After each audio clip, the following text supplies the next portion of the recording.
Hello and welcome to Martyn Lucas Investor. My name is Sensei and you're watching the Morning Forecast Show. We're live every single trading morning, 2 hours before the opening bell. It's great if you can join us live. It's great if you can join us when you wake up or when you come back from work, because this live show turns into a video. So thank you everyone for tuning in. We've got Jerome Powell speaking live. We've got the markets crashing once again. We've got crypto giving up all its gains over the last couple days. XRP is on the brink of a bear market as well. That's what we're going to be covering. We've also got no data, no direction, and Powell will be giving us an insight into that. If we go into today's newsletter, remember it's the first link in the description. Today's one, we have one that comes out every single day. Today's one is no data, no direction. Powell's gamble amid silver panic and job losses. We've got jobs going down to multi-year lows. So unemployment, that means unemployment's at multi-year highs. We've got Powell's speech looming ahead of a data blackout. They won't be speaking to us after this. This is the last speech we'll get from Jerome Powell until the official FOMC day. UK jobs market is in a bit of a turmoil now. We've got silver on a brink of a massive short squeeze as well. Tariffs are rising for China. China is fighting back. We've got Meta Planet, a crypto warning there for many people who are invested in Meta Planet's Bitcoin strategy. It's sort of the Asian micro strategy, and the market is bracing for serious cross currents. So we are not in the clear yet. We are still in a bubble. We are still fighting against the forces. And here are today's top stories. If you have just tuned in, make sure to hit the like button. Make sure you are subscribed and get ready for Jerome Powell's speech live on the show. I'll give you more details about that after we go through our top stories of the day. So, UK's jobless rate rises.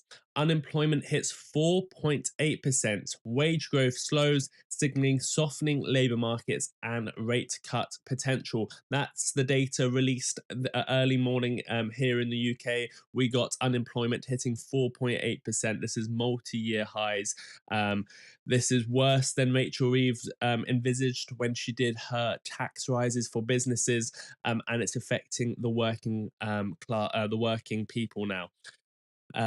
Remember, she said she does not want to put any taxes on the people that go out every single morning and go to their jobs, just the normal British citizen. However, these tax rises that she put in effectively on businesses, of course, if the businesses don't have the money to pay these tax rises, they won't be hiring, and that's what's happening. Unemployment hits 4.8%. That gives us a glimpse into what we can expect in the US. They are very highly correlated markets. We've got a silver squeeze in London. So record silver prices surged past $52 an ounce, and we've been talking about this trade for about 3 years now, and we said it's going to heat up last week, and it has heated up.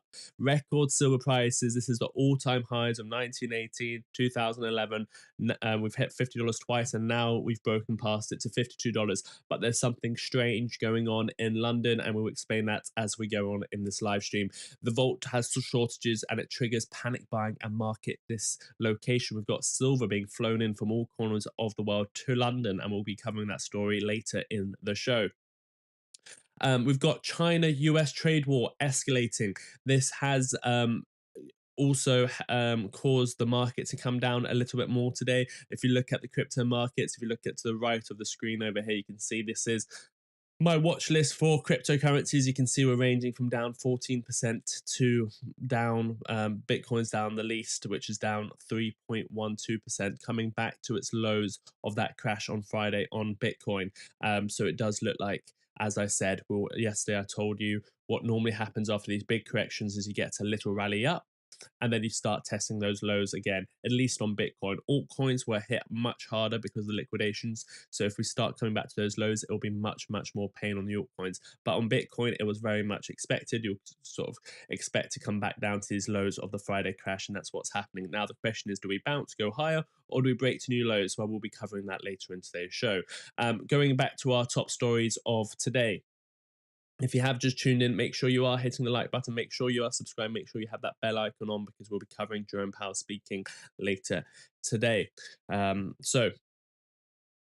tell you exactly when in a second. So earnings season reality check. We are now entering earnings season. If you look at what's going on this week, we're starting to ramp up. Today we had earnings from J&J. They're ongoing now before the bell. J&J, JPM, JP Morgan, Goldman Sachs, BlackRock, Citi, WFC, Domino's. We've got some breaking news coming out of Bloomberg as well. We've got Goldman Sachs hitting I think Goldman Sachs has just announced its earnings. Let's see if we can find that breaking news. I think it's beat on earnings. Goldman Sachs, I think, has just beat on earnings. Let's see if we can bring you that news. Here we go. Breaking news from. Here we go. Here's the breaking. Oh God. I just had it and then I pressed the wrong button. Here is the breaking news from Bloomberg. Record third quarter revenue for Goldman Sachs. With the details, here's Scarlett Fu. Hey, Scarlett. Hi, John. Yeah, Goldman Sachs really delivering on its traditional areas of strength, trading and investment banking. Investment banking revenue rose 43% year over year. Advisory revenue rose 60% year over year. And underwriting rose 21% for equities and up 30% for debt. Now, when you look at trading overall, there's a bit of a wrinkle when you break it down into asset classes. For FIC, fixed income, currencies and commodities, that rose 17% to $3.47 billion, handily beating the average analyst estimate. But the equities trading rose 7%, and that missed the consensus estimate by about $200 million, $3.74 billion reported for the quarter. Goldman also set aside less money for bad loans for the quarter, setting aside $339 million versus the consensus estimate of almost $370 Maybe they million. didn't beat on earnings. In addition, for these big banks, their biggest expense is compensation. And operating expenses did increase 14% year over year, more than anticipated. Compensation expenses rose by the same amount, 14%, more than anticipated as well. One thing to keep in mind with Goldman, of course, is that it is the most exposed big bank to investment banking revenue. So it'll have the fastest response among all these different firms that we track to recession risks or any kind of erosion or deterioration in market conditions. But for now, this looks like a solid number, especially on the investment banking side. Scarlett, thank you. More from Scarlett later on this morning. Just go through this line by line. Advisory revenue beat, global banking and markets beat, investment banking beat, record third quarter revenue for Goldman Sachs. And it comes from a lot of. There we go. It was a beat. It was a record beat for Goldman Sachs with all their revenue. So that is a little bit of good news to start to go against all the bad news we've got today. So earnings season is kicking off. We've just got word from Goldman Sachs about their beats. We'll get more word throughout the morning from some of these banks. JP Morgan is now flat on the day. Wells Fargo is up on the day. So it looks like we're starting off the earnings season okay with some of these banks. No major beats, but it does look like we are beating on some of these earnings. Tomorrow we are looking to cover ASML. If we do get a super chat, we will try and cover Bank of America as well. So this is your chance as the audience members. If you want us to cover any earnings calls for you, whether it's before the bell, after the bell, we will try our best. All you have to do is a $10 super chat, give us the ticker symbol of what you want us to cover, and we will try and cover it. As long as there's not too many clashes, we will. So a $10 super chat tomorrow, we could be covering Bank of America for you as well as ASML. We've got after the close United Airlines. If you want us to cover that, you can do a $10 super chat. We've got coming up on Thursday all of these TSM. We've got USB. We've got BK, we've got IBKR Interactive Brokers after the close on Thursday. We've got Amex in the morning. So any of those, if you want us to cover, you can do a $10 super chat. We'll dedicate the show to you and your company. We've also got the company you invest in. Ramping up next week a lot as well. We've got quite a few coming up next week, so be prepared for this as well. Coca-Cola Tuesday morning. Anyone want to book that in before someone else books something else in? We've got Netflix after close. That's always a volatile one. We've got Wednesday coming up. AT&T in the morning, Hilton in the morning. We've got Tesla. Tesla's going to be a big one. If anyone wants to do a $10 super chat, we will do Tesla after close on Wednesday. Remember, it's first come, first serve with these earnings. We've got Thursday morning. Who do we have Thursday morning? Anyone I recognize? American Airlines in the morning. After close, we've got Ford, and then Procter and Gamble Friday morning, and then it starts ramping up even more. Then we've got the big names coming up at the end of October. We've got the likes of Amazon, Meta, Microsoft, Google, Coinbase. We've got a lot on the same day, so you might want to start booking these in early. What else do we have before open? Lilium, MasterCard, Chevron, PayPal, SoFi, BP, Robinhood. Yeah, lots coming up. So you can start booking these in if you like. But anyway, the story of today was BlackRock beat, but concerns I'll take my profit today. Thank you, Martyn, for giving us your update. So the story mainly is earnings season is starting. And this is a very, very, very important earnings season because the S&P 500 is severely overvalued. We've told you about this many times. On Friday, we gave you 4 metrics to tell you that we are in a bubble. There's 2 ways to get out of it. One is earnings has to be an explosive beat, and then we can rise into those valuations. But most likely, you have to have a bit of both. Earnings have to beat, and the market has to sell off a little bit. If the earnings do not beat, you can start expecting a 20-30% correction in the markets. Again, I never give financial advice. This is my thoughts and opinions with the numbers. If earnings don't beat the season, and the season is starting this week, remember, the PE ratio is about 23. We'll go into it in a second. And the earnings... that means we're expecting the earnings, the forward P is about 23, so we're expecting to grow into it, the earnings. So earnings needs to increase so those valuations can come down a little bit because they are historically high valuations. However, if earnings do not increase their revenues and they do not beat on earnings, essentially that price to earnings actually gets higher even though the market's at the same price. So then you'll start expecting a bigger crash in the markets. So earnings season is going to be a very important one, especially with tariffs finally would be within the system now, apart from the China tariffs, but mainly all tariffs are sorted, so you can start seeing what it means for these companies this time round. We've got MetaPlanet trading below the Bitcoin value. So remember, MetaPlanet is the Asian MicroStrategy.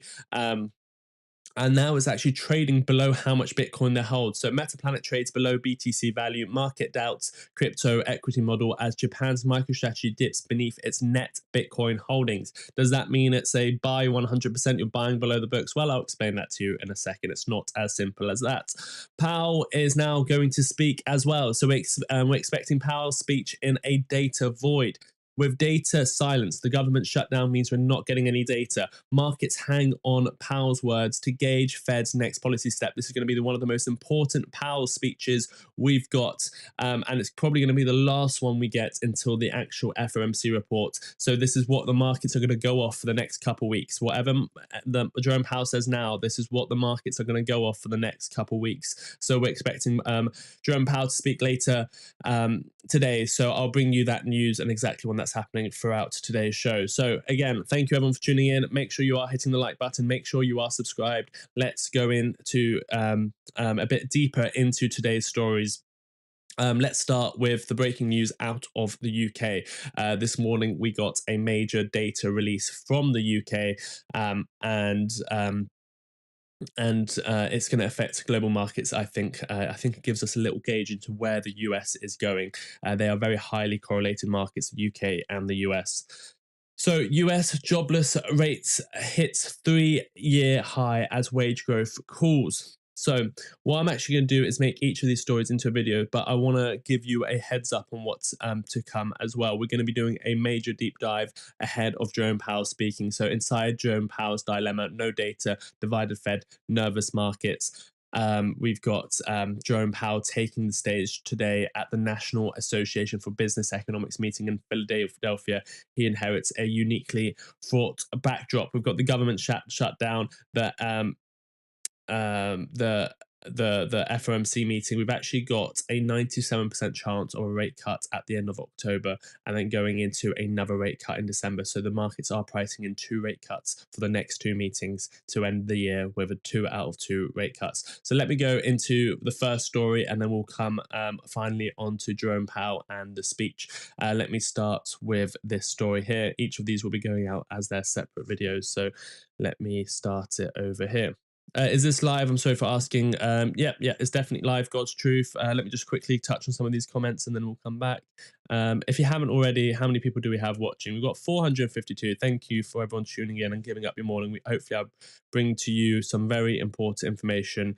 But we've only got 79 likes. What is going on?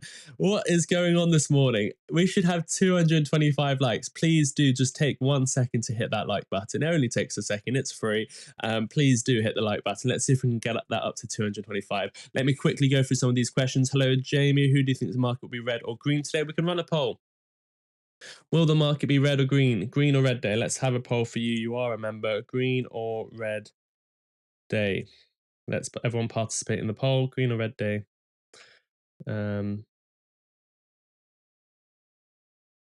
Green, red. Remember, a lot of volatility will come when Jerome Powell takes the stage. I'm going to say it's going to be a red day. I'm not sure. It could go both ways as Jerome Powell speaks. It could genuinely go. It could turn into a very, very green day as well.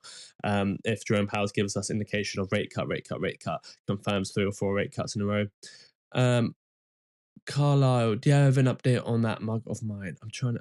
Oh, you were from South Africa. I will, if you can message me again, I will contact you about that. It's a very strange situation. I don't know why that's occurring, but anyway, I will get in contact with you. Martyn Lucas Investor says trades all done for the day. Good luck, Lucas AC socials. Yes, do check out Martyn on X and all his social media. He's got his updated trades for the day. Jamie's checking that out. Martyn says, so disappointed with so many people not reading numbers, data releases, and thinking crypto is not in trouble right now. Thank you, Martyn.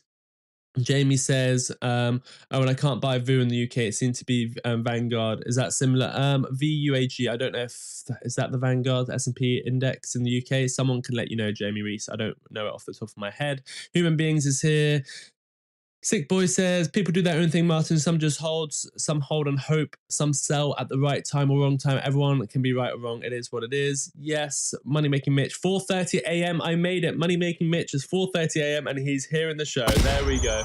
Congratulations, Money Making Mitch. You're going to catch all of this morning's alpha, and then we're going to go into Jerome Powell's speech as well. So you're going to enjoy. It's going to be worth waking up early. Are we going to crash worse than before? No one can answer that question. I know you messaged me on Discord yesterday saying, are we going to crash? If I knew what day and when we're going to crash, even though yes, we did time it quite well this time round, we can't just keep, it's impossible to come out and say, yes, we're going to crash tomorrow. No, we're not going to crash. We can look at the data, we can see what's likely, but the market can be irrational. The market can go up when we're supposed to go down. The market can go down when it's supposed to go up. It's irrational. I'm not going to come out here and say, yes, we're going to crash tomorrow. No, we're not going to crash. That would be very irresponsible. Bruce says, Angie and Bruce extend our morning greetings. Welcome in, Bruce and Angie. Jay Harrington is here. Ricardo says crypto is crashing again. Yes, crypto is back down, or at least Bitcoin is back down to its Friday lows. Went all in on VU. Congratulations, HB. Ricardo says, why though? Rhino Skin, hi everyone. I'm just going to read members' questions for now, and then we'll come on to the main stories once again and get ready for Jerome Powell. Thomas Marone says, do we have any good news? Well, we did have one piece. It was the earnings coming out this morning are looking to be beating so far. Earnings season is starting. The banks have started the day, and they seem to be beating on earnings. Nick the Beluga says, I'm holding only USDC now, waiting for the next signal. Good luck to you. Revved Up Biker says, any bull run is just kicked down the road. Yeah, I do think we'll still get a bull run, whether it's the end of this year, which I'm still fairly confident on, or if we get a recession and then we get a final big run up in 2026, that could be the case as well. Or we could get a little dip, little crash, 20%, another 30%, then rally into a bull market, and then have the major recession in 2026. I do think there will be a major correction coming in 2026. Martyn says BlackRock beat on earnings, but concerns. I'll take my profit today. Yolanda says good afternoon. William Myers is here. Jason Toe says buy into Wix to hedge. Well, VIX is already up about 15, 20. I think it's the VIX index today is already up 14%. Mo says, Martyn, can we see the XRP fall 80%? Yeah, we can always expect XRP to fall 80%.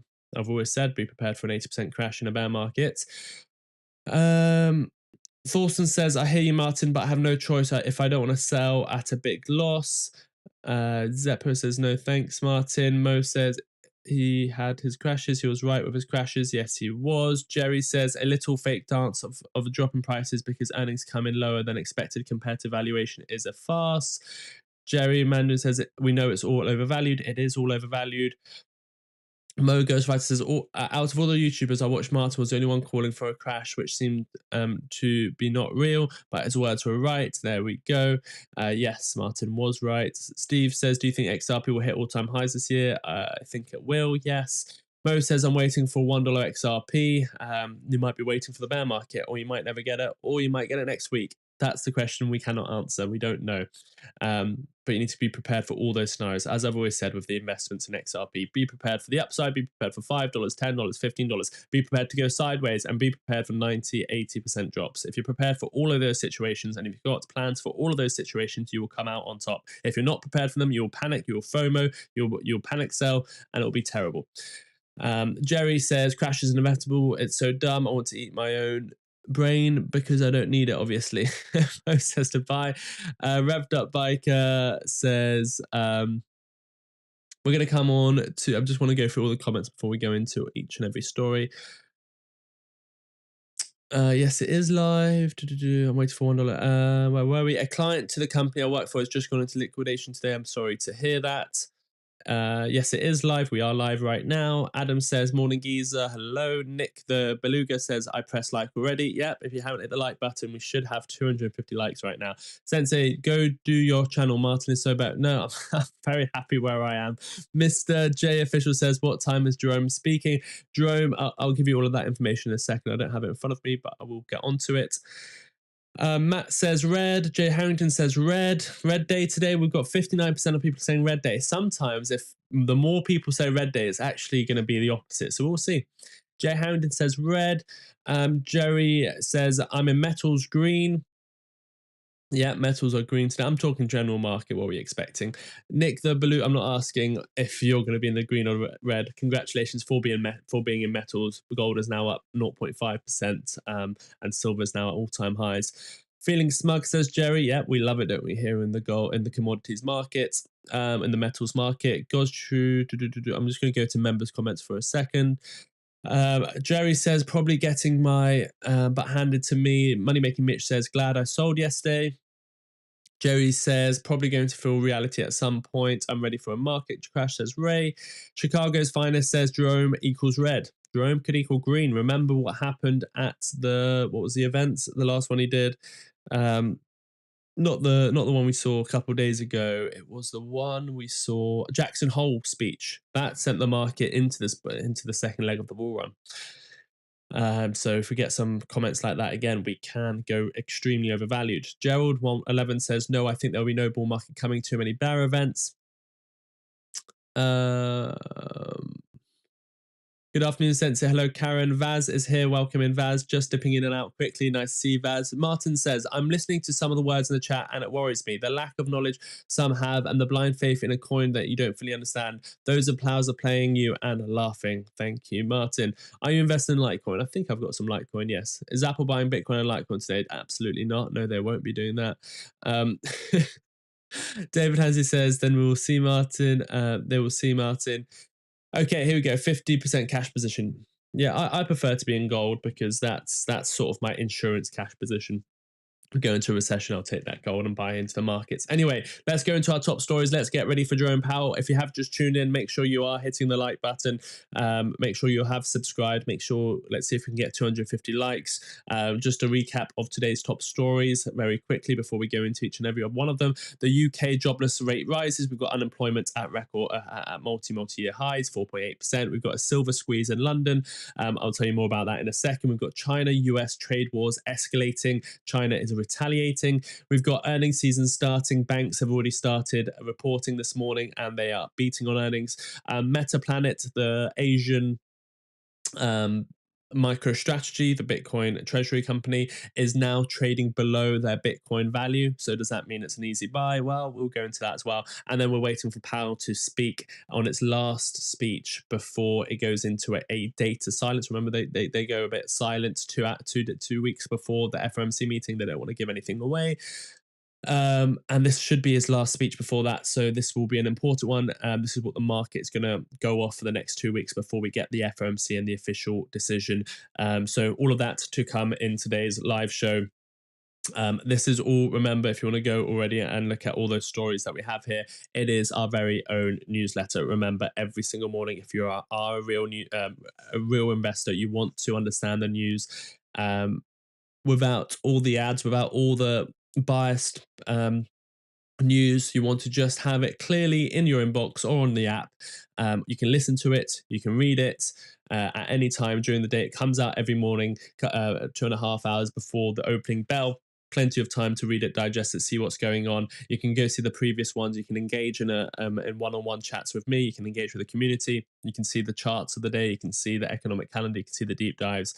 So it's well worth getting. There is a free plan. There is a yearly plan. The yearly plan's about 33 cents again a day. So it's worth giving up a coffee a week to understand the markets a bit better. So that link is in the live chat. It's also the first link in the description. Do consider signing up to that. Let's go over to our first story. Each of these will be coming out as their own video, so bear with me, and then we'll come on to Jerome Powell. But all of these link together, so very important. Here we go with our first one. Breaking news on Martyn Lucas Investor. We've got the UK jobless rate hitting 3-year highs as wage growth cools. Let me tell you all about the story straight from our newsletter. First link in the description. You get all the news directly to your inbox every single day. So what is going on here in the UK? Well, we've got some very concerning figures that can be going filtering through to the US markets. As we know, the US markets are the dominant ones. Is the dominant market that affects the global trade, global markets as well. So this could be an indication about where we're going to get the unemployment data in the US when they're finally announced. Remember, we are in a data blackout. We are in a shutdown with no real unemployment data coming out. But here, early this morning, we got it out of the UK. The pound is dropping to very low levels. Let me read you the story and give you my thoughts. So the UK unemployment climbed to 4.8% in the 3 months through to August. The highest since May 2021. We're entering COVID level highs now. This is concerning. Remember, if unemployment keeps going higher, we can enter a recession. Many people can lose their jobs and the markets could crash 50%. So unemployment numbers isn't just a number we get and the market reacts a little bit. The higher it goes, we enter recession territory. So this is the highest since May 2021. Remember, 2022, we had quite a bad bear market.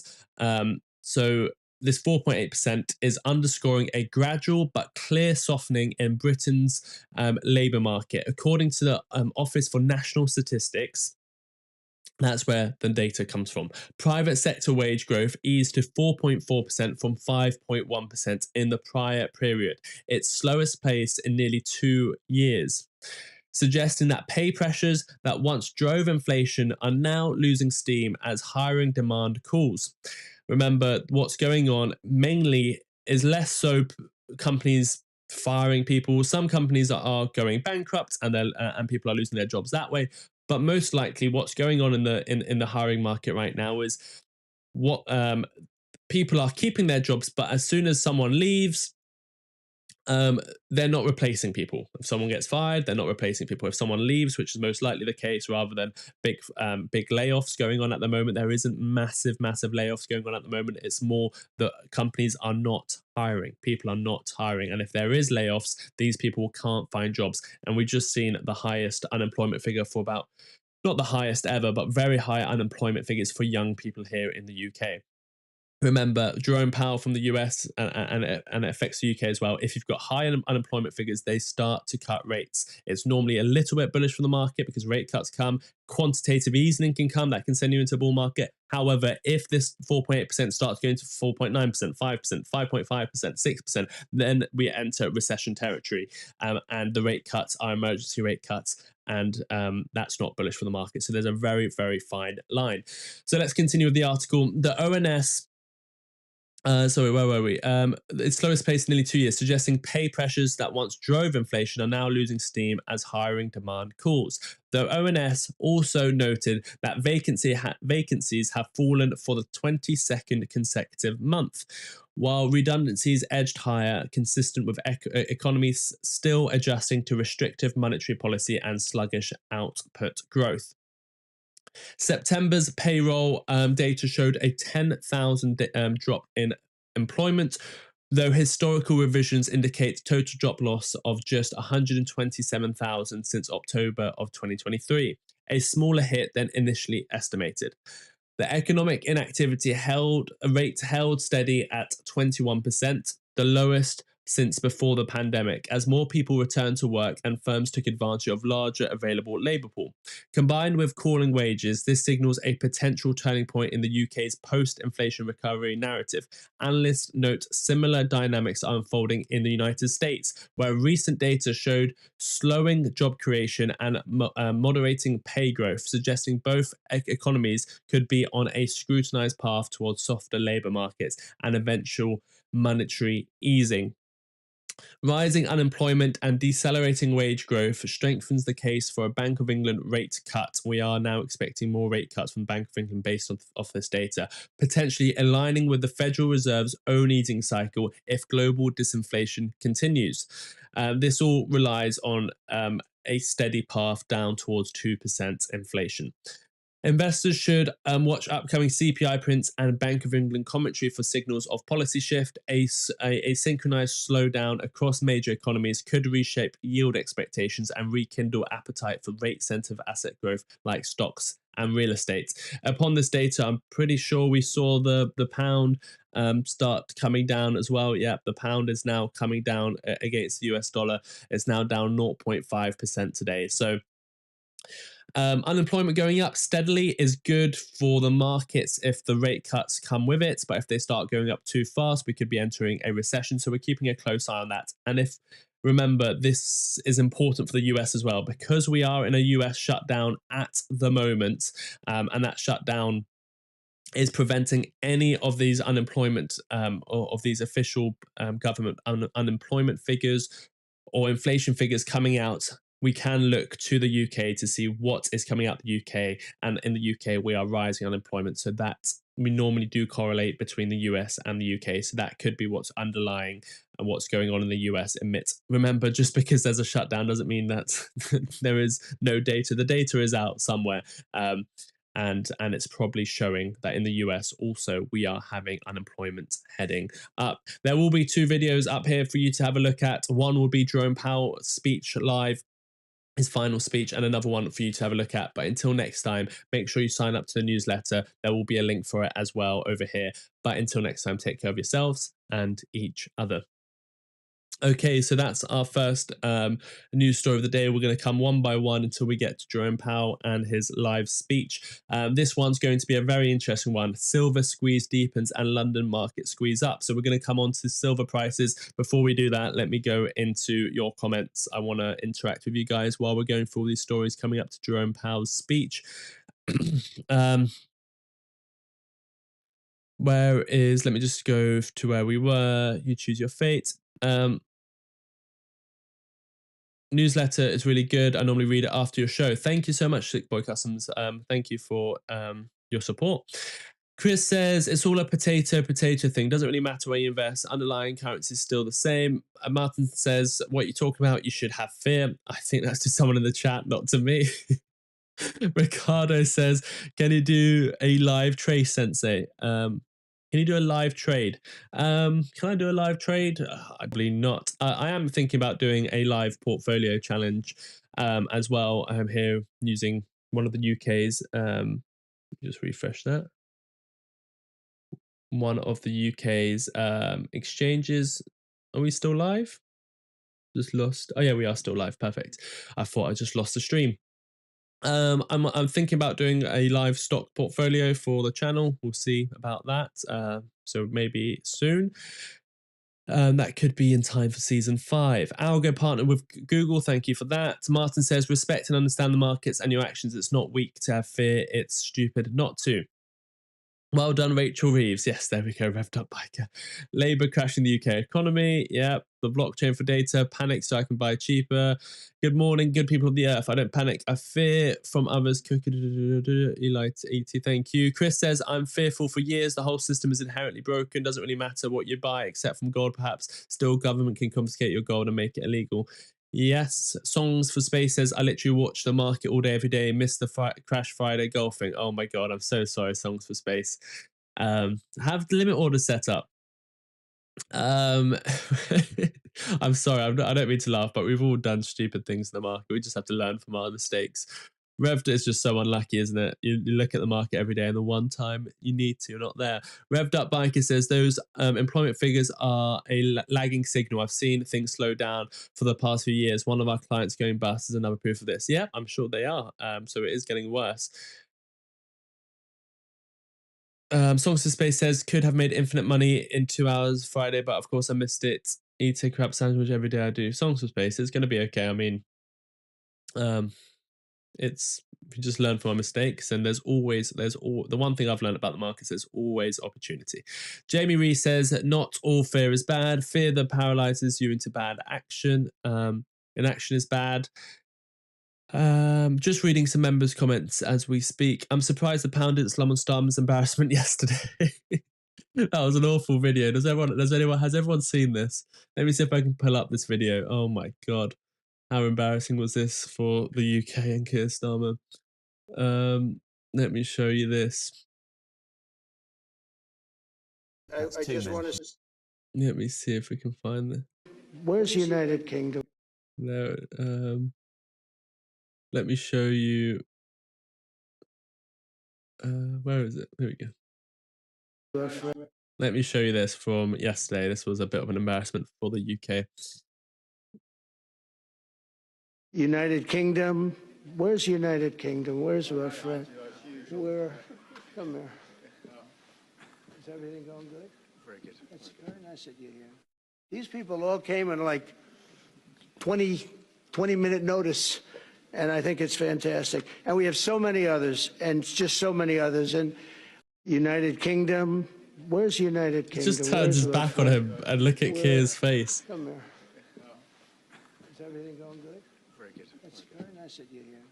These people all came in like 20-minute notice, and I think it's fantastic. And we have so many others, and just so many others.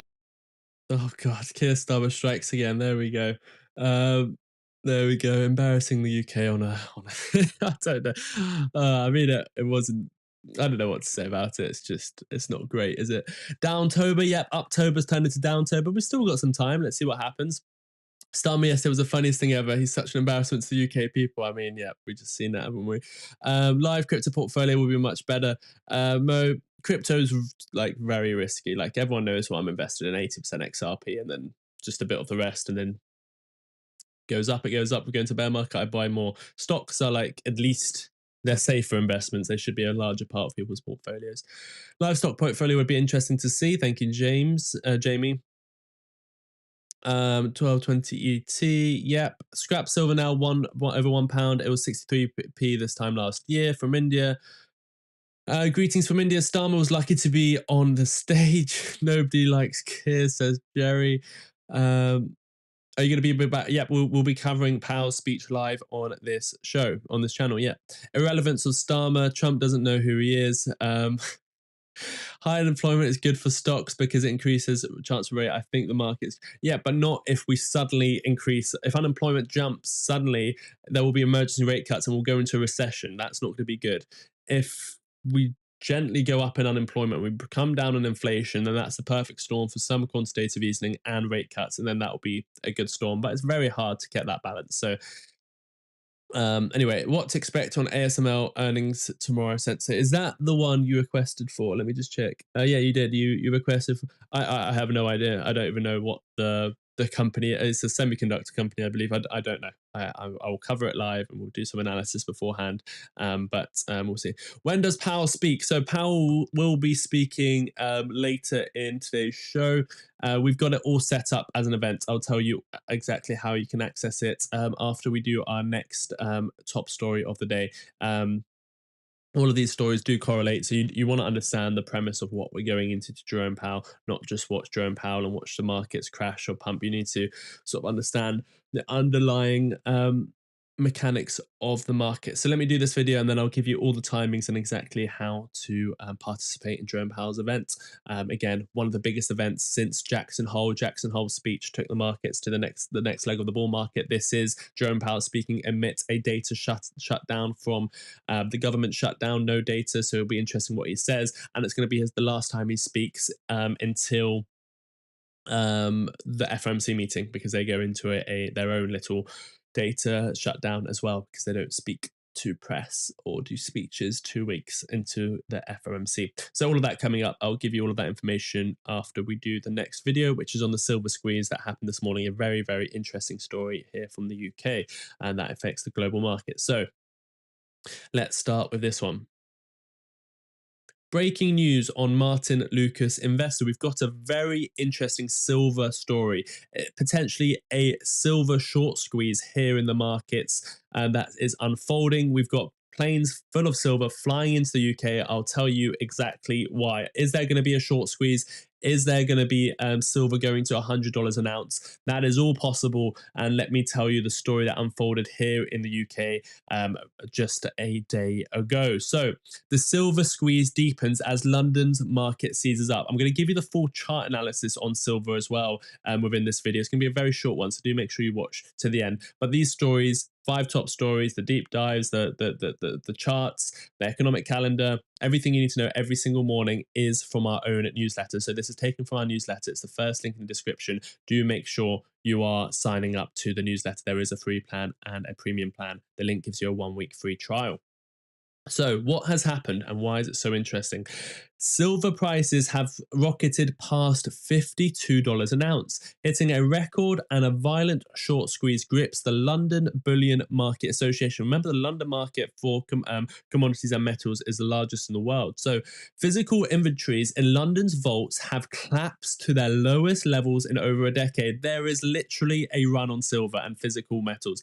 We're running out of gold and silver here in the UK. So the physical inventories in the vaults has collapsed to their lowest levels in over a decade, forcing traders to scramble for metals to settle contracts.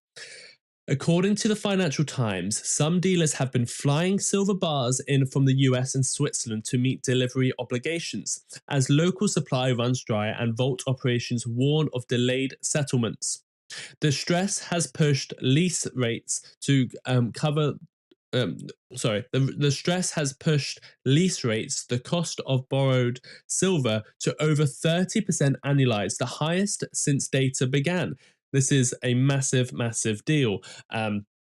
These are the highest levels since the data has actually begun, leaving short sellers in a losing battle to roll or cover positions. Remember, it's all about the contracts. It's not just about people coming in and buying a couple ounces of silver from dealers. It's about these massive underlying contracts that are occurring. The imbalance has widened the London-New York price spread to more than $2 an ounce, an inversion that underscores just how acute the physical storage has become. Because of the fact that there is a shortage on physical silver, the price is now differentiating between markets, which is showing that something is building up.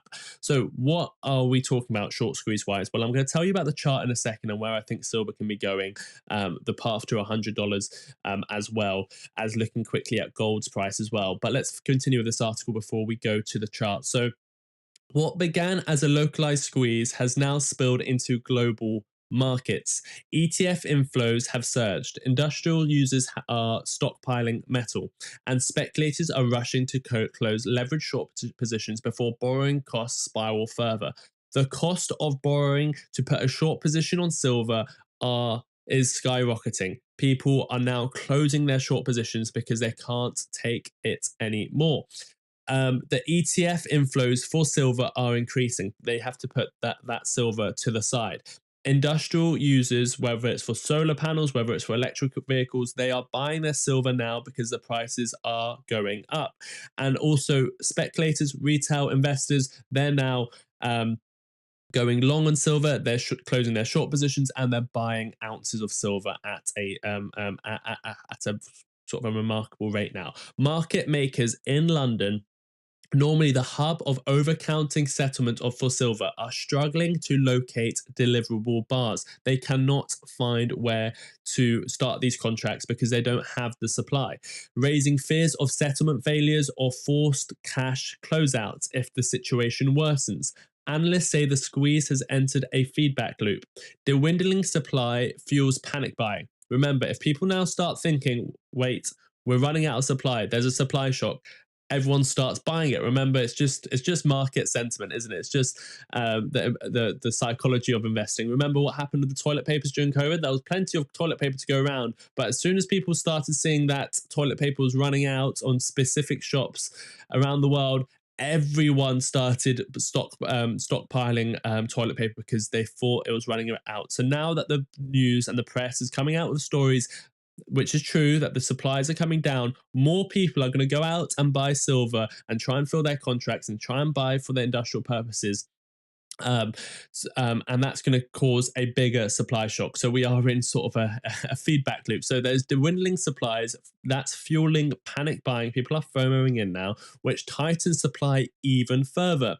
The last time London faced a comparable crunch, when was it? 1980. And what happened in 1980? We got an incredible short squeeze. So this was a very interesting story, and I do recommend people go and look at the Hunt brothers and what happened there. But the last time London faced a comparable crunch was during the 1980 Hunt brother episode. But today's stress is amplified by industrial demand for solar and electronic producers. Plus, rising retail hoarding amidst inflation hedging. Some banks now warn that within a market intervention, the market could stay in a state of seizure for weeks. My thoughts here, again, I'll come onto the chart and I'll tell you about the short squeeze where I think it can head to. Nothing I say is financial advice, it's my thoughts and opinions only, so please do not buy or sell based off anything I say. So, London scramble exposes a deeper fragility, in global precious metal plumbing. A reminder that paper markets depend on physical availability. If you are enjoying this so far, make sure you are hitting the like button, subscribe if you haven't done so already. Let me know in the comments and in the live chat if you are investing in silver or any precious metals. If tightness spreads to COMEX in New York, US traders could face similar margin stress and delivery constraints, echoing the 2021 silver squeeze, but on a far larger scale. We did get a mini short squeeze in 2021, but this could be much bigger. For investors, this is double-edged setup. Short-term volatility is extreme, but structural supply deficits driven by industrial demand and weakening mining outputs may keep silver elevated long after the squeeze subsides. So let's have a quick look at gold and silver as we speak. Remember, we just covered a story about the pound coming down and unemployment going up. Do check it out. It'll be on this channel. But let me go over to the gold and silver charts, because gold has gone on an incredible run and silver is just catching up. So if we zoom out off the gold chart, you can sort of see what's in store for silver potentially. We've seen gold, and remember, we've been bullish on gold for the last 3-4 years. We saw a massive cup and handle structure on gold. The handle was formed between 2020 and 2024. Then we had the breakout. Then we hit our first targets, and gold has been parabolic. People have been shorting gold at 2,700, shorting at 3,200, shorting at 3,700. But I kept saying, do not fight the trend. We are in a parabolic run up for gold. There is uncertainty in the world. Interest rates are coming down. Everyone wants a piece of gold. Central banks are buying gold. People are moving away from the dollar. So don't bet against gold. And we've seen gold go on one of the most incredible runs in the history of gold. But silver wasn't keeping up, and now it's coming out to play. Silver had the similar setup with silver. With the demand. However, we've only just broken out of all-time highs. Remember, $50 was a key level in 2011. It was also a key level in 1980 with that big story on the Silver brothers, the Hunt brother story. And now we're finally, about 45 years later, we're breaking those levels once again. I do think silver, now that's broken $50, of course it's going to be volatile. I can't guarantee what's going to happen. I don't give financial advice, but my thoughts are silver can easily run up to the next first sort of major level of the target of this trade, another 50% up to $75 an ounce. And after that, we can see $100 an ounce, we can see $150 an ounce. Silver can go crazy. However, the short squeeze, the initial short squeeze, I think it can take us to $75 an ounce, and I might be taking my first bit of profit from silver around $75 an ounce. I think that's where the initial surge from the supply shock, from the short squeeze, can take us there. Then it'll be volatile, then it can drop down pretty fast, and then we can go on our next leg up. But you can also look at the gold to silver ratio. We have been calling this to go down. Remember, just earlier this year, we said we're now back over 100. I would be more interested in buying gold, silver than gold at this point, because we are at historically high levels right now. What does this ratio mean? It's at 80.42. What does that mean? It means 80 ounces of silver gives you 1 ounce of gold. Historically, this has been much lower. Before the 2000, this was much lower. But even on this chart, the average is around 60. So we can expect silver to really start outperforming gold as well, and start bringing the ratio of gold to silver back down to 60, 50, 40, 30. Remember, it can go extreme both ways and then average out at maybe 50. But everything does look in silver's favor right now, and we are getting excited for potentially a silver short squeeze. But remember, nothing is financial advice. We're going to be covering this on our show. We go live every single day, so you can pop in the live chat, ask questions. But do make sure you're subscribed. Make sure you have got the newsletter. There'll be a couple videos here. There'll be the newsletter link as well. So go and check it out. Leave me your thoughts and comments down below. But until next time, take care of yourselves and each other. Let's go to your comments and see what everyone thinks of this. Are you buying gold and silver? Let me put a poll in the chat right now. We've just done a poll on the markets. Let's see what the results of that was. Are you in silver or gold? Or silver and gold? Only gold. I'm going to put a poll in the chat. Only silver, both, or none. This could be physical. This could be ETFs. Are you in silver and gold? Only gold, only silver, both, or none? There is the new poll in the chat. I'm in both. So I'm going to vote in the chat, and let's see what the results of this one will be. Let's go to the results of our previous poll that's just finished. Green or red day? 57% of you are saying it's going to be a red day. 43% of you say it's going to be a green day. Well, it all depends on Jerome Powell. He's coming out with his speech. Probably the most important speech since the Jackson Hole speech that took us to new highs. We are expecting that speech today. We're expecting quite a long speech from Jerome Powell, not like last time, and that will probably give us direction of where we are going. The markets are on edge waiting for Jerome Powell to speak. I'll give you all the timings in a second. Let me go to your reaction on the silver story. What's everyone saying about silver? There's the newsletter link. Yep, if you haven't got the newsletter, here it is. Why would Powell do another rate cut at this time? He will, because of the jobs market. The jobs market is in trouble. Not very serious trouble, otherwise there'll be an emergency rate cut and the market will be crashing. But he has said he is looking at the jobs market in his Jackson Hole speech. That's why we are expecting a couple more rate cuts. We are very confident that we'll get another rate cut unless Jerome Powell completely changes his tune in today's speech. But what we're looking for is there going to be more rate cuts? What's his thoughts going to be on this data, the US shutdown, about not getting any data? Is he going to be scared? Is he going to be fearful? Is he going to say, it's all about what he says. I've got a whole deep dive on it. We'll come on to it in a second. It's fantastically interesting. The paper trade is broken. All the physical free float is low. There's silver in vaults, but it's allocated. Yeah, there is silver in the vaults, but it's allocated to ETFs, allocated to investors, it's allocated to people that bought it for the future, from their industrial purposes, and it's allocated to some contracts. There's no more free silver out there. I have 40 ounces of silver, bought it at $9.99 back in 2020. $9.99 an ounce. How did you buy silver at $10 an ounce? Was that how low it went in 2021? I can't believe it. $10 an ounce silver went to. Oh, in 2020 it went to $11. I don't know how you bought it at that price. I mean, that's below spot. I mean, that's very, very hard to do unless you bought it from someone who didn't know what they were doing. Congratulations, HB4L. Okay, out for the day, $4,000 profits. Last few days, back in T-bills, BlackRock beat, but details are not favorable with current overall market valuations. Good luck, Lucas Aids. Still out of crypto. Thank you, Martyn, for sharing CXY results. Yes, do check out Martyn's X, and you can see exactly what he's been trading. Have a good day, Martyn, says David Hensley. Chris says, good evening, Martyn. Kevin says the bad guys cannot suppress gold and silver anymore. Anointed Flower says silver can definitely go for $100. Yes, it can, but I'm not holding my breath for that. Zebik says, bye, Felicia. Ricardo says, don't know about silver, but gold is heavily hypo. Would not be weird. Same for silver. Serious depeg risk on trust like gold. Thank you for your thoughts. Jerry says, my ultimate silver target is absolutely insane. What is it, Jerry? Tell us.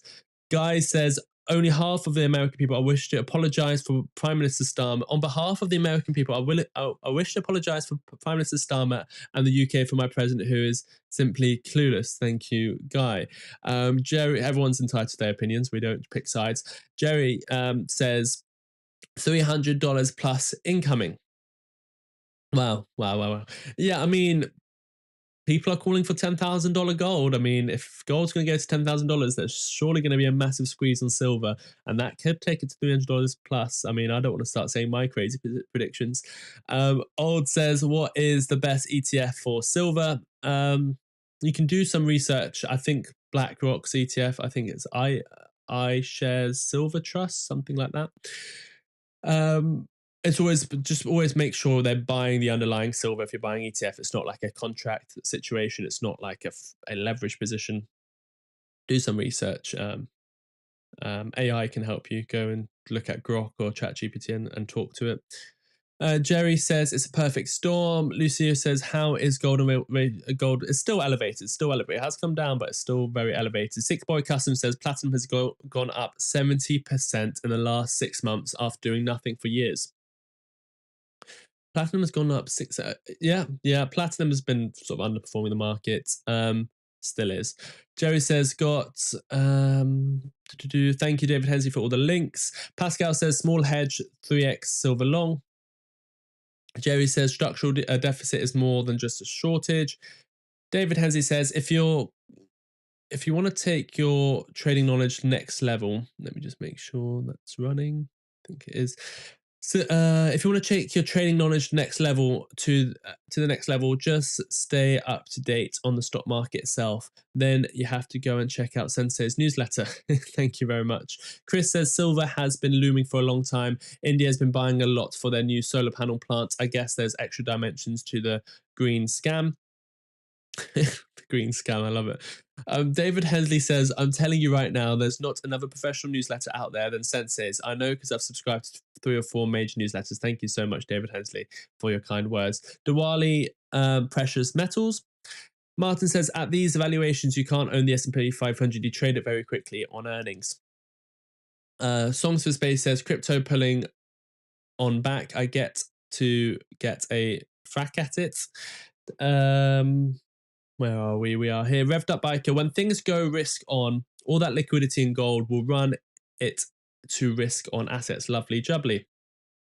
Yeah, I mean, gold has been a great insurance play. I mean, even with the markets up here, I'm much more confident holding my gold and silver positions, because if the market crashes, that is where I will go to get the money to buy the crash. But also at the same time, I can stay in the market in case we don't crash. Remember, no one knows if we are going to crash or not. Many people have been betting against the market for years and years now. Jerry says, apparently Indian housewives own 11% of the total mined supply of gold. Look at that. That's incredible. There is a big country though, isn't it? So Chris says, I guess they've been speculating on returns of mining companies instead of weighing what they mined. What's the best ETF for silver? I don't know off the top of my head. I'm sorry. iShares. Yeah, I think iShares. iShares has the lowest fees. Yeah, India needs silver, not gold. Jerry says, although an ETF is not the same as owning silver. Yeah, it's not. Many people say the physical metal is much better. Jerry says Indians are buying silver. India is buying silver. Silver, gold, and XRP. Let's go. The perfect combo. Grabbed 100 silver. Congratulations, Cody. I have 48 ounces. Congratulations, Patrick. Jesse says, bought all my physical silver under 30. Amazing buy-in price. BNB crashing. I'm not surprised about that. I do not like BNB at all. Binance, what they did with the unpegging and liquidating people. XRP went down to 77 cents on Binance. I mean, it's terrible. Bodybuilder says, yes, I own metals, the real money. Yes, I bought it. I've been buying and stacking to make sure I have a basket of currencies. That is what the governments do. So should I. Yep. Look at what the federal governments around the world are doing. Central banks are buying gold. Why don't we follow suit? I figure, why not throw a little money at silver, says Josh Monroe. When's his speech? I'm literally coming on to that now. Jerry says, I knew this squeeze was coming, but it feels a lot different to expected. Silver can be bought in hundreds. Silver can only be bought in hundreds. No, it can be bought in whatever. You can buy 1 gram of silver. I wouldn't recommend it because of the fact you'll be paying a very, very high premium for it. I also probably wouldn't recommend getting any over. I would recommend, again, if I was going to do a recommendation, which I don't give financial advice, but if you're going to buy silver and you just want to buy it for the silver content, you just go and buy bullion. You buy the cheapest silver possible, which is probably, in the UK we call it Britannia's. It's the Royal Mint's way of producing 1 ounce coins. It's bullion. It has no premium because of there is a slight premium and there is VAT you have to pay on it, but there's no premium in the sense that it's a proof coin. It's very, very, it's supposed to be collectible coins. It's limited coins. I wouldn't go down that route just because it's very hard to find a buyer at the end. You want to go down the route where you just buy the metal that's closest to the price of the spot silver. What's a good price point to buy silver? I don't give advice. Chris says, I wasn't able to buy it this morning because on BTCC, the buy either gave insufficient margin or I did not get filled. I don't know why that would happen. Chris, I have enough toilet paper to last through 2026 Q2. There you go. Do you have enough silver to last you until then? Chris said good price point is today. Jerry says silver has been too cheap for too long. Yes, it has. Dominic says, as long as silver price doesn't get manipulated by the players, I'll buy the dips. I got it on sale. Oh, congratulations. I don't know how you managed to do that. Even you got it on, you got amazing. It's not even on sale at that point because no one would sell it below their spot price unless they don't know the true value. So congratulations. I've seen people buy silver at car boot sales. I don't know what you call it in the US, garage sales. Don't know what it's called in the US. Anyway, silver, what's it called? I don't know what it's called. Silver, what's it called? I don't know. Anyway, it's got like the hallmark on it, whether it's like napkin holders or trays, stuff like that they didn't realize is silver, and they managed to get it for much way below silver prices. So always keep an eye out for and look at the markings and see if you can come across any good deals that way. I started buying silver at 12 an ounce. Congratulations. More monkey business. Silver did drop to $9 in 2024. Yes, it did. Let's go through the comments and come on to Jerome Powell. And we'll see what the poll is saying as well. I have quite a bit of silver at an average price of $30 approximately and a small amount of gold. Congratulations. Bodybuilder says, my silver and gold gave me a 20k gains already. Yep, I bought early. Congratulations. Ali Education says, you shouldn't apologize for corruption. Even people on the orange man side didn't expect this. Chris says, JP Morgan paid $920 million on fine for suppressing silver prices. Wow, didn't know that. Jerry says the gold ratio can remain high for a long time and the prices keep climbing. If you do want to make sure we read all your comments, do consider becoming a member of the show. There you go. And if you want a chart request, you can do a $5 super chat. For centuries, gold is around and will be around. Silver is also a silver ETF, and GLD, sorry, SLV is also a silver ETF, and GLD is an ETF for gold. Excuse me, yes. Coca-Cola going up slightly, thank you. If anyone wants any earnings covered, this is your chance to start booking in your earnings. You can do a $10 super chat. You can book in Coca-Cola for next week. We'll cover it live on the show. You can book in Apple, Google, Robinhood, Procter & Gamble, Tesla. You can book in tomorrow, Bank of America earnings, because that is very heavily linked with XRP. If anyone wants to book in Bank of America earnings, you can do a $10 super chat. United Airlines tomorrow, $10 super chat, and we'll cover that as well.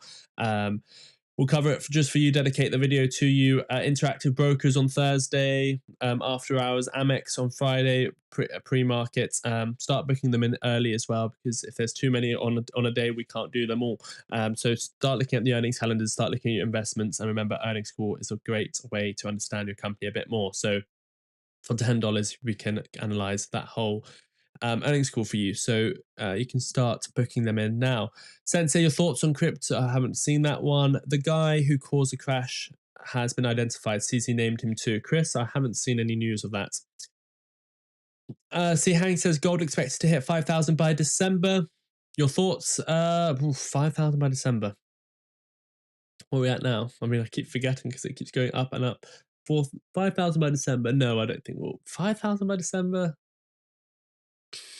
We can hit 4,700 potentially. What's that? Another 20% by December, October, November. No, by December, no, I don't think so. I was just looking at the chart here.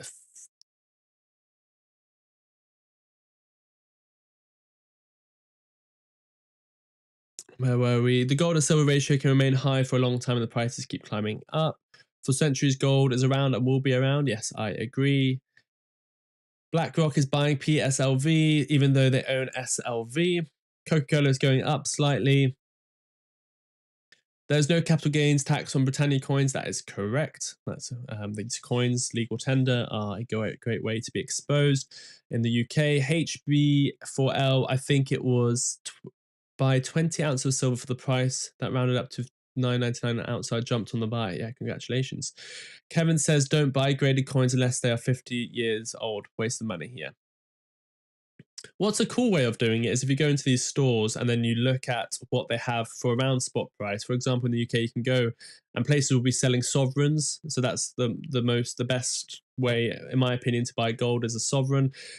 Again, previously it was because it was a very reasonable price and it's a very popular one, and it's in small increments. Now half sovereigns might even be a bit more better to buy. But either way, if you look at sovereigns, you can buy the very new ones or you can buy very old ones, and they're probably going to be the same price.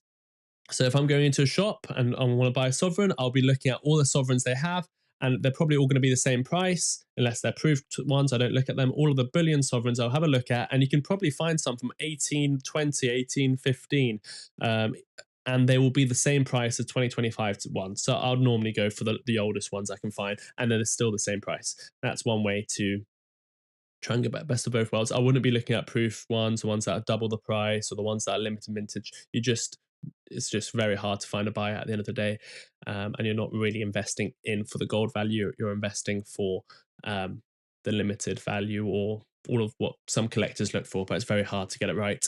If you can't touch it, you ain't got it, says X Sober. So you don't believe in any stocks or crypto. Lucio says silver's still cheap. Think it's on a range, the upper point, but on a range. I wish I would have known. I sold my silver 5 months ago to pay my taxes. Sorry to hear that, Angel. We have been very bullish on it on this channel. BTW silver is down 50 at the moment. I get my bullion for spot from a family jeweler that's been a friend for 20 plus years. Crypto plumber. Let us know who it is so we can all get at spot. CBDCs and digital ID are nearly here, and the sheep are still sleeping. James says Powell talks at 4 p.m. GMT. I'm going to come on to that. Yeah, I think it's around that time. Long silver has been dumping since I tried to buy it by $3. I don't know what you mean by that. Any information on Litecoin? No, I don't have any information on Litecoin.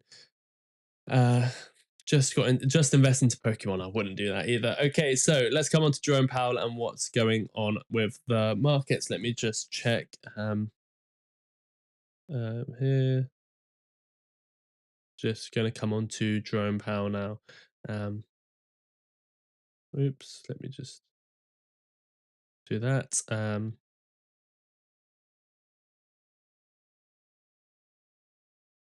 Okay, so let me come on to Jerome Powell, just checking to make sure we've got all the timings right.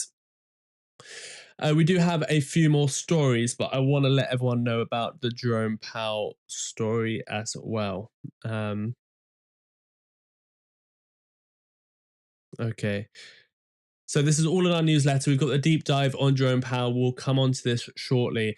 But Jerome Powell will be speaking and taking the stage Tuesday, so that's today, at the National Association for Business Economics Philadelphia meeting at 12:20 p.m. Eastern Time. So it's 12:20 p.m. Eastern Time. We've got that's officially when he speaks. He could speak a little bit earlier than that. We've got our event set up. So we're going to be covering it live on the show. I'm going to give you the link to this event. No one wants to miss Jerome Powell speaking today. It's going to be a very, very big one. So here is the link to the event. Once you click on that link, either make sure you are subscribed, which I think most of you are subscribed. And then when you're subscribing, press that notification bell. You can see that notification bell. Please press that. But even better, I'm going to give you this link and I want everyone to click on it. We've got a lot more news coming up in this show, so stay with me. You click on this link and you press notify me, because that's going to be our next show. You can see what time it is in your local time as well. Here in the UK, that show's starting at 4:45 p.m. So in a couple hours. And press notify me. If you press notify me, it says notification on and you'll get notified just before Jerome Powell is going to speak. So I'm going to give you that link and put it here. Jerome Powell speech. Sorry, I can't see my keyboard because it's under my microphone. Powell's speech event is there. But stay with me. We've got a lot. What's going on? We've got a lot to go through still. Powell speech event. So I'm going to put that link. That time, if you want to know exactly what time Powell's speaking, if you click on that link, you can see it in your own time zone, but I'll recommend everyone to click it and then press notify me and then come back to this stream. So what's happening with Jerome Powell? Well, let me give you some more information so we are ready. But before we come on to that, let's come on to why the markets are crashing today and a quick reminder of our top stories today. We're going to come on to the tariffs. Not everyone knows exactly why the markets are crashing, but this is one of the reasons. But again, today's top stories, if you have just tuned in, make sure you are hitting the like button. Make sure you have subscribed as well. Today's top stories are this morning, we got US jobless rates rising, unemployment hits 4.8%. That gives us an indication that that's what's happening in the US. Remember, we've got a shutdown in the government in the US, so we're not getting all the figures, but we are looking to the UK, 4.8%. That's very, very high, or it's trending higher. That's probably what's happening in the US. That means we're probably going to get rate cuts. We're going to get confirmation from Jerome Powell later today. The next story is that silver squeeze in London. Record silver prices surge past $50, $52 an ounce as vault shortages trigger panic buying and market dislocation. We are looking towards a short squeeze for silver. We're coming on to the story of a China-US trade war escalation. I'm going to cover that right now. We've got earnings season starting. S&P 500 is at very high valuations. The earnings need to grow into it and the markets need to come down a little bit to make it more attractive. However, if earnings are very, very good, the markets still also need to come out. If the earnings are bad this season, the markets are in. I would expect quite a big crash to come on the markets for that. We've got MetaPlanet, which is the Asian version of MicroStrategy, dipping below its actual Bitcoin value. And we've got Powell speaking, and we're going to do a deep dive on Powell's speech as well in today's show. So stay with us. We've got all the analysis coming up. We're going to come on to the China-US trade war escalation. Then we're going to come on to some other top stories, and then we're going to come on to the big Jerome Powell speech. All of this is important news that I would like everyone to stay tuned for, because this is good information. All of it straight from our newsletter. You can go and check out the newsletter. The link is in the live chat. Let's come on to our next top story, which is the China-US trade war escalations. We'll do it as a video, as always. Okay, so let me see if I can do it as a separate video. Let me just do this. I'm going to tell you about the China-US trade war situation now. Let me go here. Video. There we go. Breaking news on Martyn Lucas Investor. We are looking at escalations between China and the US. We've seen the US put 100% tariffs on China effective 1st of November, and now we're seeing China fight back. The markets are down. We're expecting potentially to go into a bear market now. We're going to look at the charts for the S&P 500, the charts for crypto. But firstly, let's look at the news and what's causing today's move down in the markets. We've got Jerome Powell speaking later. We're covering it live on the show. So do check that out as well. But firstly, a massive crash on Friday in the crypto markets, a massive crash on Friday in the stock market. Then Trump tweeted on Sunday, everything is fine. The markets went back up, but now China is retaliating. So is everything fine, or are we going back to those lows of Friday and even lower? Well, let's look at the news first. China-US trade war escalates, tariffs, retaliation, and maritime tension. So what is going on between President Trump and Xi Jinping? The Trump administration has declared plans to impose 100% tariffs on imports from China effective November the 1st, citing Beijing's new restrictions on rare earth exports and other strategic goods. In turn, China has vowed to retaliate and already begun countermeasures. It has imposed special port fees on US-linked ships and sanctioned US subsidiaries of South Korea's Hanwha Ocean for aiding American trade probes. The two countries have effectively begun applying symmetrical maritime levies on each other's vessels. So China is retaliating. The trade war has started. They have put on countermeasures. They are now putting an import fee. It's not directly a tariff, but they are now imposing import special port fees for any US linked ships and sanctioned US subsidiaries of even the South Korea's ocean for aiding America's trade probe. So there is effectively more. There is now fees being put on any US trade within the area. So these moves come against a backdrop of a broader trade escalation. Remember, we predicted a crash on Friday. We put it in the newsletter. Martyn's been calling it for a while. Make sure you are subscribed. We are live every day. This is made during a live show. Do join us, and we go through the news every single day. Smash the like button if you haven't done so already. So China is defending its rare earth controls as lawful and insists that Washington rectify its erroneous practices or risk resolute measures. They are now threatening the United States of America. Meanwhile, both sides have begun imposing port fees. China's extra charges apply to US-owned, built, or flagged ships, with exceptions for Chinese-built vessels, while the US introduced reciprocal levies on China-linked shipping lines to de-emphasize China's dominance in global maritime logistics. So, essentially, they're going back with extra import fees, port fees for any US owned, built, or flagged ships, the ones that have these markers on them, even if they are coming from South Korea, and that is a way to respond to the US. So the conflict has expanded beyond goods and tariffs into shipping and logistic infrastructure. We can expect Donald Trump to come and react to this once again. Will he? Won't he? Well, we might get another tweet that starts to push the market down. Remember, on Friday, 100% tariffs. On Sunday, everything's okay. Maybe on Tuesday or Wednesday, we get one more tweet from Trump that sends the markets lower. So the conflict has expanded beyond goods and tariffs into shipping and logistics infrastructure, a new front in statecraft. For investors, that means disruptions to global trade flows and cost pressures on exports and imports, and increased tail risk for supply chains. Watch for widening shipping cost spreads, jolts in freight indices, and early signs of counterparty stress among logistic firms.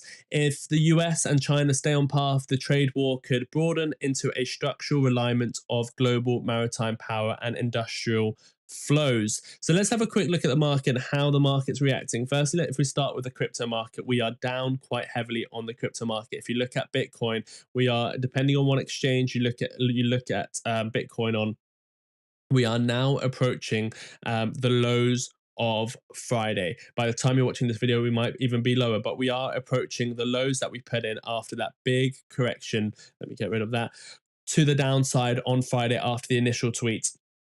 As we said, we normally, after a big liquidation event, after a big move towards the downside, especially on Bitcoin, we expect a big rally upwards. And we did. We got a rally of about 6% on Bitcoin, much higher on the altcoins. We'll look at the altcoins in a second. But now, as we said, we expect the market to come back down. So this was expected, and we got this China news of a retaliation, and the markets are down. So Bitcoin's now down 4%, and the altcoins, as expected, are down even more, up to 16%. So if we look at some of these top altcoins as well, we can start looking at XRP. Remember the scam by Binance that took XRP down 70 to 77 cents. Let's look at a chart a bit more reasonable. And you're seeing the same thing occur. A lot of these altcoins had flash crashes. I'm not expecting to come all the way back down to these lows. If we do, then I expect we're in a bear market. But for something like XRP, we came down to onto most exchanges. Most people could buy XRP for around $1.50. But what was more important to see was a break of $2.62 to go back into a high a formation that can take us to all-time highs. However, unfortunately, with this news, we've got rejected from $2.62. We've put in a new lower high, and we are looking that XRP is going to head down to at least $2.30. If $2.30 doesn't hold, then that's when we come back down to potentially the $2 range, which is definitely not impossible and maybe even more likely at this point. These altcoins to come down a bit further. If you look at Ethereum as well, it's now at 3,900. We can expect that to go back down to its Friday lows of potentially 3,700 or 3,500. For XRP specifically, I mean, $2 is the most important level. If we start breaking $2 with daily candle closes, that's when we are in trouble. With Bitcoin, when I would start calling it to be more likely a bear market than a bull market, is if we have multiple daily candle closes below the level of 100,000. If we start staying below 100,000 for Bitcoin, that's when I would start saying in a bear market. Right now, I still think we will continue with the bull market. If you start looking at the stock market as well, with all of this, we're looking at the stock market, which hasn't opened yet for today, but by the time you're watching this, it has opened. If you're watching this as a video, if you're watching this live, obviously it's not open yet, but we're looking at the futures here of the S&P 500. Big crash on Friday. Sunday was the announcement of don't worry about China. We jumped quite heavily. Now today is retaliation from China, and we're going back down. So I wouldn't be surprised if the S&P 500 comes down further today towards those Friday lows. I expect many of these major ones to come back to their Friday lows. That's Bitcoin, that's potentially Ethereum, that's the S&P 500. On the altcoin front, because it was a massive liquidation event and that's what cascaded it down to much, much lower levels, I don't expect them to go down to their Friday lows anytime soon. So there is a difference between these higher market cap assets compared to the lower market cap altcoins. So that's the S&P 500. I do expect it to come down to its Friday lows, but everything does. Today's major catalyst is not actually going to be the tariff news from China or the retaliation news from China. It's going to be if we get a tweet from Trump. But the main catalyst today and what's going to shape the markets today is Jerome Powell's speech. There will be a link to that at the end of this video. Jerome Powell is speaking today, his final speech before the FOMC meeting that we're going to get later this month, his biggest speech since the Jackson Hole speech, which took the markets to the next leg up. If we get some really good news from Jerome Powell, it can eradicate all these losses and we can start moving higher. If we start getting some caution from Jerome Powell, if we start getting a hawkish Jerome Powell, where he starts talking about inflation, then we can expect the markets to go down further. If he starts talking about that shutdown from the US government and panicking that he's not getting any data and uncertainty, then that's when the market can start crashing down and we'll go to these Friday lows. So we are waiting for Jerome Powell to start speaking, and that's what can change the market. If you're looking at the commodities market, you can see that gold is up. Actually, it's selling off slightly now. It's down now, sort of flat on the day after hitting one of its first major bull market targets. We are still expecting gold and silver to perform well. Silver is coming down to potentially test its previous all-time high of $50 an ounce. So everything is down today, including now the commodities market. Bitcoin dominance is heading up. Bitcoin is the safer place to be, and that's why Bitcoin dominance is moving towards the upside. But there will be two videos for you to watch up here. There will be the newsletter to subscribe to because that's where we get all our information from. But until next time, take care of yourselves and each other.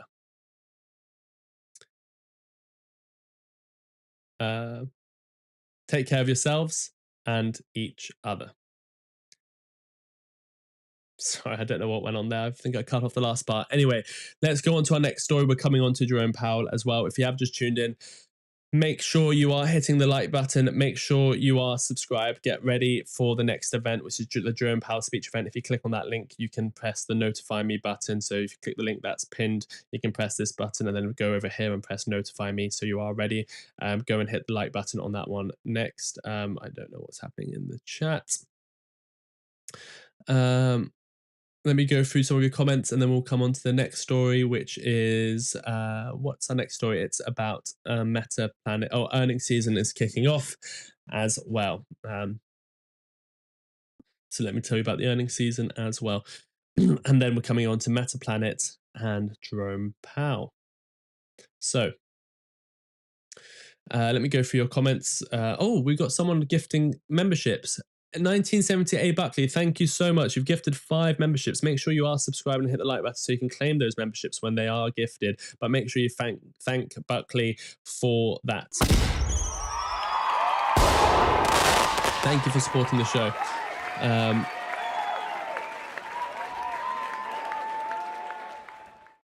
When is this live? We are live right now. The Powell speech, if you click on that link, it will tell you in your local time zone when that's live.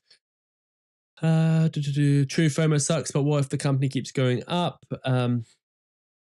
Yeah, that's true as well. Sometimes you buy on a pump and you still go further higher. Companies that hit all-time highs prove their worth. Why would yeah, I think companies that keep hitting all-time highs is not a bad signal. It's a good signal. It shows that they're continuing to grow. You shouldn't be put off by companies putting in all-time highs. That's not a reason not to invest in something. Great newsletter as always, Sensei. Great solid information. Thank you so much, Angie. I'm glad you're enjoying the newsletter. True, FOMO sucks, but what company? Yeah, sometimes the first time you think, oh, why would I FOMO in? If you got in at that point, it's normally actually not a bad point because it keeps going up. So you look at the fundamentals, see if you can hold it long term, and then. But with crypto, FOMO isn't a good idea because crypto is very volatile. You always get a better price. 1978 Buckley, I sold some junk silver while it was up, holding gold, waiting for escalation up to 5,000 plus dollars an ounce. Never fall in love with an asset. Money must move. Yes, there you go. What time is the speech today? I don't know what it is in your time zone. If you click the link, you can see what it is in your time zone. It's in 2 hours time. 4 p.m. UK time. Yeah, we're starting 15 minutes before that. I think. What time is it here? Yeah. Oh, 4 p.m. UK. 4:45. Yeah. Is that the right? So let me just double check the time. I think we've got it. It's always on our newsletter. All the main events is in our newsletter. So if I go down to our economic calendar, you can see what's coming up today. 12:20 p.m. Eastern time. It's probably going to start 20-30 minutes earlier, so we are going to be live 45 minutes before that. Let me go back to your comments. If you have just tuned in, make sure you are hitting the like button. Make sure you have subscribed as well. BNB, please. If BNB, we can have a quick look at it. I don't like BNB at all. Is it crashing? I won't be surprised. What's BNB doing? Down 11% today. Yeah, I mean, it's not surprising. I think it should come down a lot more. But again, you can't bet against the markets. So we are going down next XRP and BTC. That's what I think, unless Jerome Powell comes out with a bullish speech. This is so exciting and fun now. What is Songs for Space? You're welcome, but I'm a ma'am, lol. Oh, you're a ma'am. You're a ma'am. Thank you, ma'am. Buckley, did I say so? I don't think I did. I don't know what I said, but thank you so much for your membership. Silver tanking pre-market. How long before the speech? We've got a couple of hours to go before the speech. Sensei, did you buy some of the drop when XRP was at 1? I bought at 160, 170, and I sold at 220. Dips are a gift. I remember I put it on my X, buy. That's what I was doing. If you believe in what you're investing in, like Red Days, just have dry powder ready. Yep, no more trickles up. Okay, I'm going to have to just focus on the members' comments. If you do want to become a member or an election member, you get a free chart request as well. There is the membership link. Let me come on to the final 2 stories. So let me go to this story here and put this out as well. And then we'll come on to Jerome Powell. Okay, Jerome Powell is coming up next after these 2 stories. Okay, so here we go.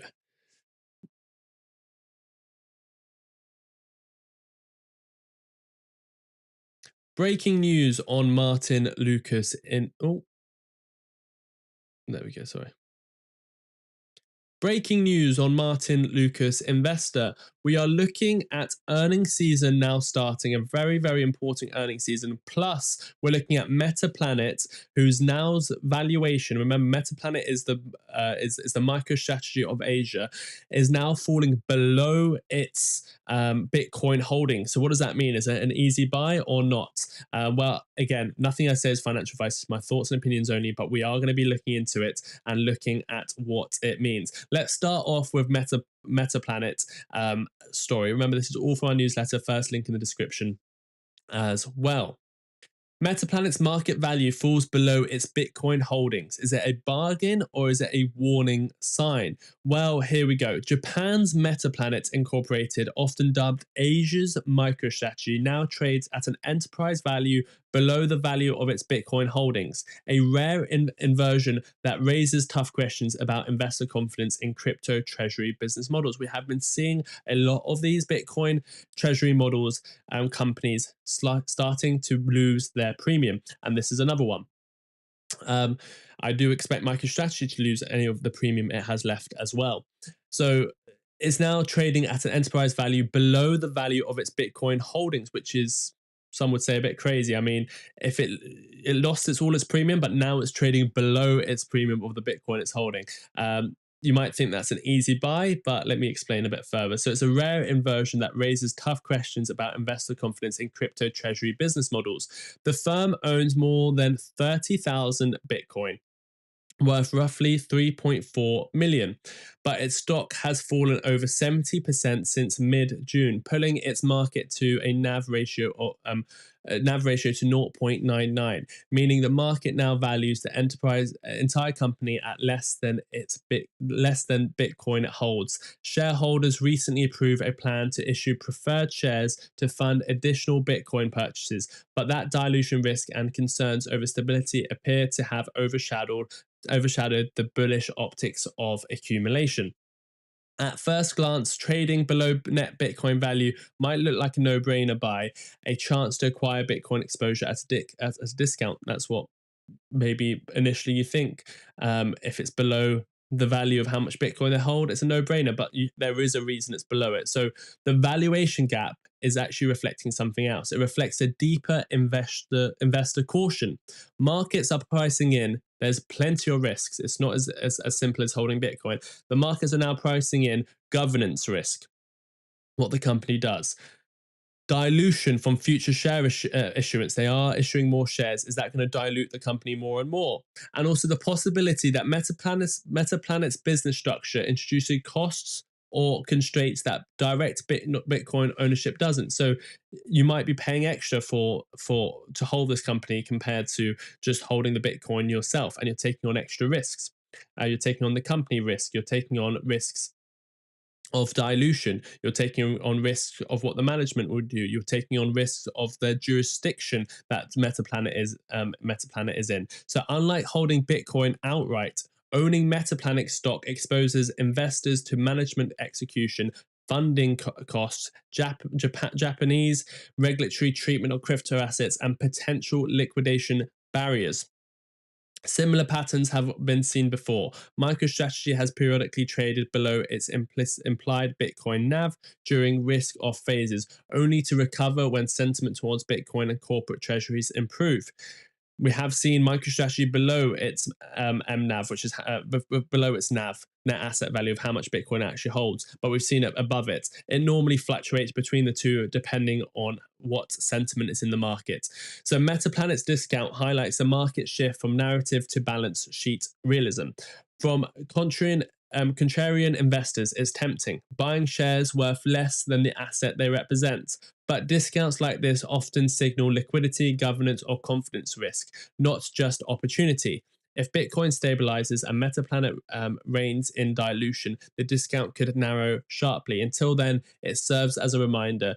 in crypto-linked equities, asset exposure isn't the same as asset value, and the gap between the two can be as revealing as any price chart. So let's have a quick look at the chart for Metaplanet. Again, I'm not putting anyone off buying, and I'm not telling anyone to buy. I personally prefer to buy these companies when they're below their net asset value. So it is more tempting at these prices to be buying something like Metaplanet, or if MicroStrategy was below its its net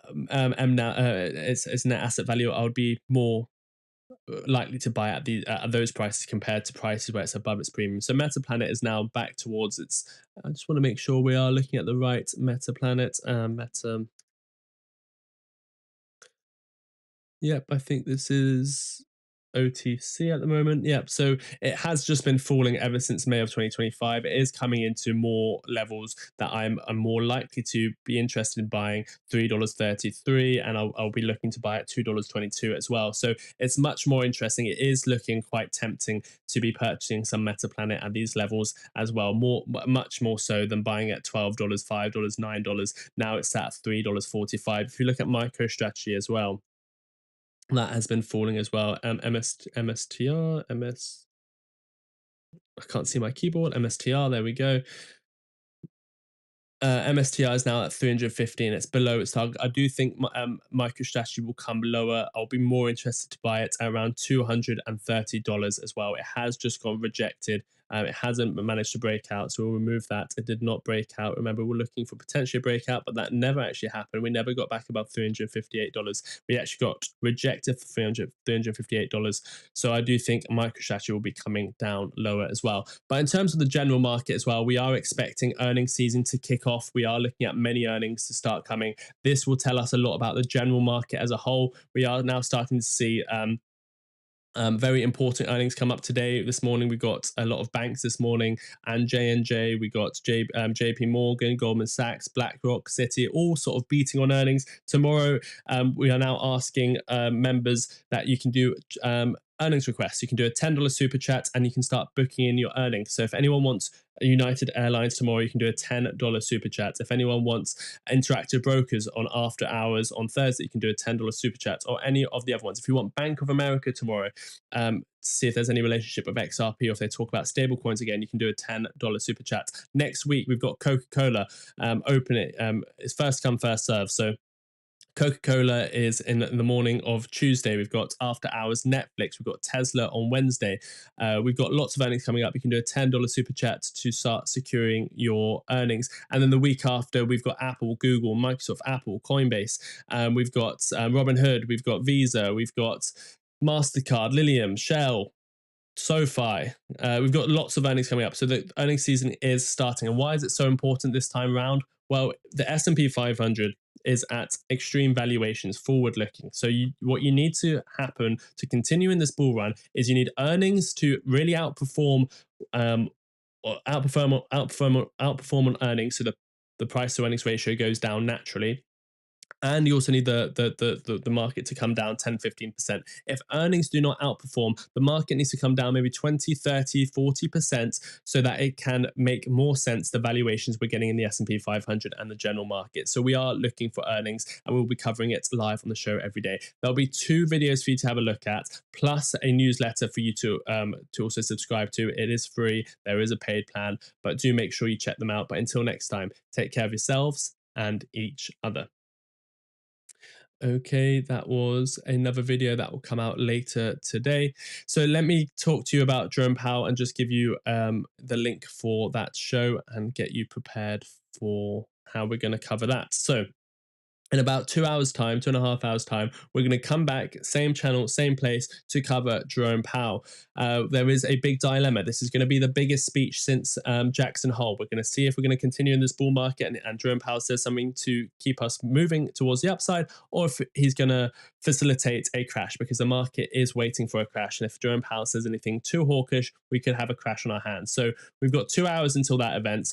We've got the deep dive ready for that event. It is in the newsletter. If you want to read it before that event, you can sign up there. The link is first link in the description. It is in the live chat as well. We'll be going through this when that event starts. The link to the event is pinned. So there is a big a lot of information that we're going to go through, and that's why we're going to be going live before, so everyone is prepared for that. But I would love everyone to get ready for this. So there is a link pinned. All you have to do is click that link. Once you click that link, you go to this event over here. Before everyone leaves the show, this show will take you automatically there as well. Press the notifications on. So you click here, notifications on. And once you click notifications on, it will, so notify me, you press notify me. So there'll be this button here. When you click it, you press notify me. And once it says notifications on, that means you'll get notified when it starts. And also, if you can just go in, let me know. This show will take you automatically there. Please hit the like button when it takes you there.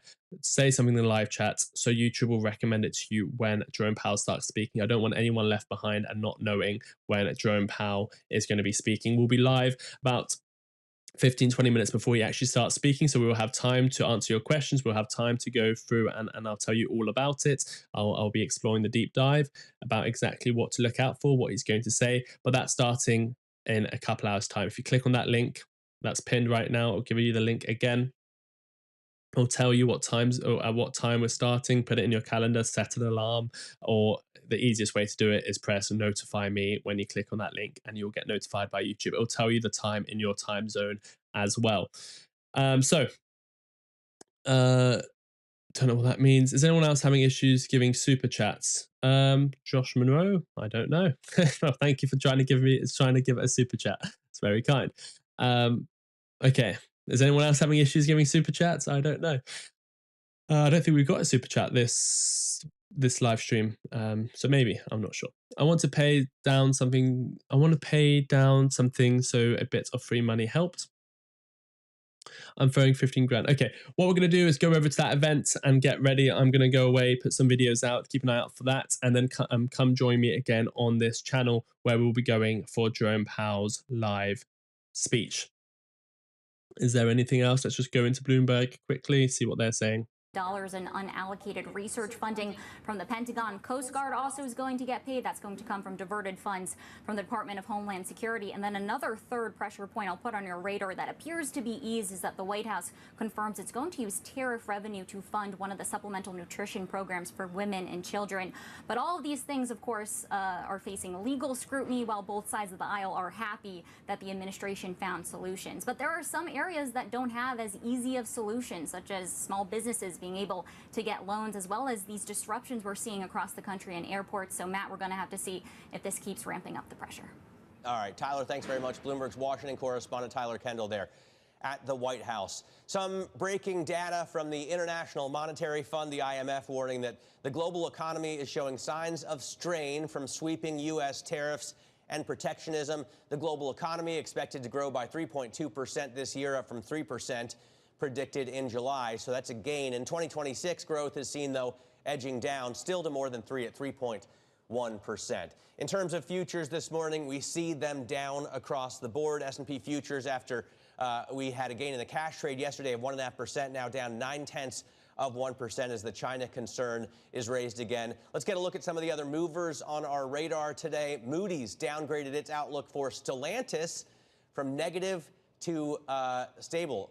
To negative, I should say, from stable. That's a downgrade. Citing weak operating performance and uncertain profitability, Oracle plans to use 50,000 AMD chips next year for its data center build-outs. That's good news for the chip maker. And Johnson & Johnson raised revenue guidance for the full year after earnings topped estimates. It also plans to separate its orthopedics business from the rest of the company within the next year and a half or 2 years. Next hour, we're going to speak with Johnson & Johnson.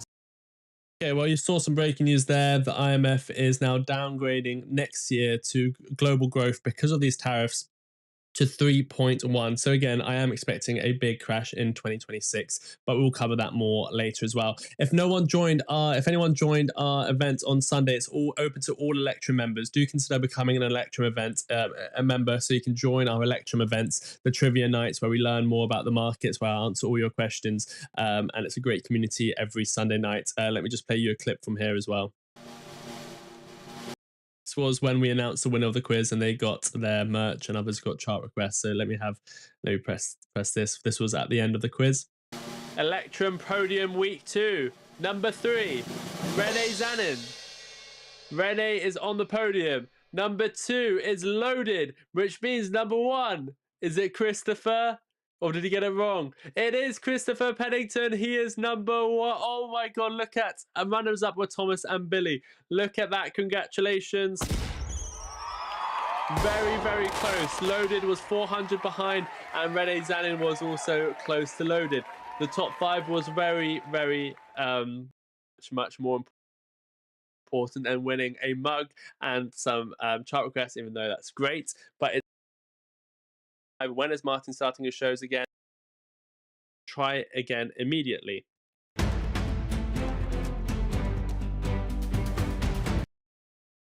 But we say it all the time, 12:30 p.m. UK time.